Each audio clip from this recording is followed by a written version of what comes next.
እምነት ሁሉ ጊዜ ከእግዚአብሔር ቃል ላይ ይነሳል። እምነት በጋሻ ነው የተመሰለው። የጊዜው ቃል ላይ መሰረት ያደርጋል። ከእግዚአብሔር ቃል በሚመጣልን ቃል ላይ ይመሰረታል። ነፍሳችሁ በጣም በጭንቅ ተይዛ ያለ ተንበርክካችሁ እየጸለያችሁ ከረጅም ጊዜ በፊት ያነበባችሁትን ቃል እግዚአብሔር ይሰጣችሁ። የእውነት መታጠቂያ የሚለው የተጻፈ ቃል ነው። ይሄኛው የጊዜው ቃል አሁን ላላችሁበት ሁኔታ እግዚአብሔር ከቅዱስ ቃሉ ላይ የሚሰጣችሁ መልእክት ማለት ነው። ስለዚህ ተንበርክከ እየጸለይክ እያለ ትዝ ይልሃል። ለምሳሌ ዘጸአት 14:14 ላይ ምንድነው የሚለው?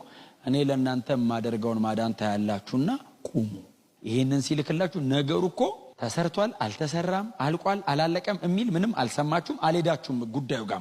ልክ ቃሉ ሲመጣ ብድግ ትላላችሁ። በቃ አልቋል ይላል ውስጣችሁ። እምነት በእግዚአብሔር ላይ ያላችሁ መደገፍ፣ መተማመን ልክ ቃሉ ሲመጣ ውስጣችሁ እርግጠኛ ነው። እምነታችሁን በእግዚአብሔር ቃል በየዕለቱ እርጥብ አድርጉት። ኤፌሶን 5ን ማንበብ ጥሩ ነው አይደል? በቃሉ አጥቦ አንጽቶ የሚቀድሳት ይላል አይደል? ስለዚህ እግዚአብሔር ቃል በውሃ ተመስሏል። ስለዚህ ሁሉ ጊዜ እምነት ከእግዚአብሔር ቃል ለሚነሳው ሁሌ በእምነት የምትኖሩት በእግዚአብሔር ቃል ላይ ስትኖሩ